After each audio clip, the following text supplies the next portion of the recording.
As you assess your leadership abilities, you ought to consider your level of the emotional intelligence traits: self-awareness, awareness of others, self-control and restraint, empathy, and building relationships.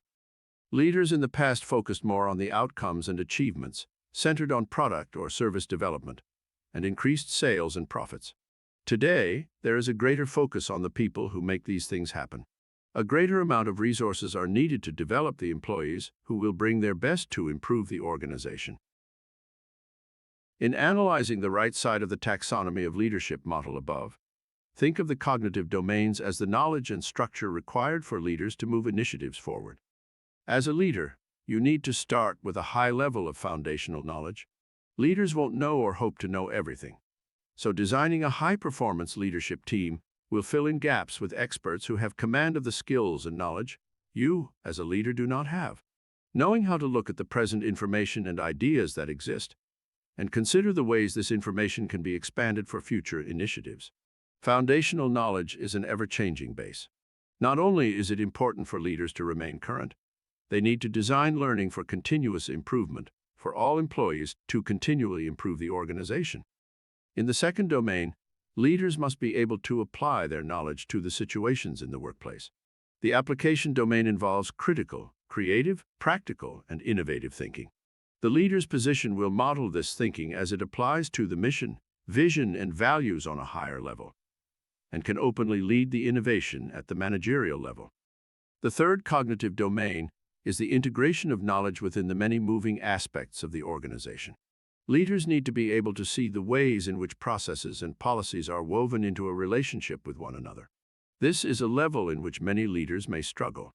They can succeed if they understand and can demonstrate the importance that ideas, people, and the organizational structure have to meet goals and outcomes. How would this set of cognitive domains play out in the game of chess? The foundational knowledge is understanding how each piece can move and the rules of engagement. The application would be moving the pieces in an appropriate manner. The integration is the ability to demonstrate a mastery of the strategies used in moving the pieces appropriately to gain the advantage in a match.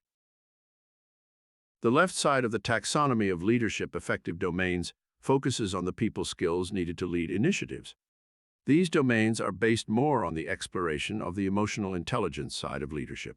The first of three domains is the look at human dimensions. This can break down into two parts: self and others. Leaders need to understand their personal core values. This analysis will set the framework for personal branding and self-assessment. The second part of this domain will focus on the ability of the leader to empathize with colleagues, customers, and employees. Leadership success depends on the formation of teams and the examination of how well they can work collaboratively with others. In the lists of leader characteristics, the ability of caring will be mentioned. Caring requires a leader to identify and exhibit what they value. Sometimes this will be displayed in the way they provide insight to interests and feelings. This domain is often discussed in terms of authenticity. The final affective domain explores the way the leader learns how to learn. A deeper look at this domain stresses the importance of how much the leader focuses on an organization's efforts to provide professional development.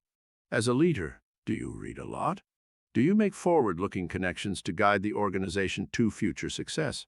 Not only will leaders identify the strategies behind additional learning, they realize why this is to increase performance by employees and added value to customers. Continue reading about creating your brand.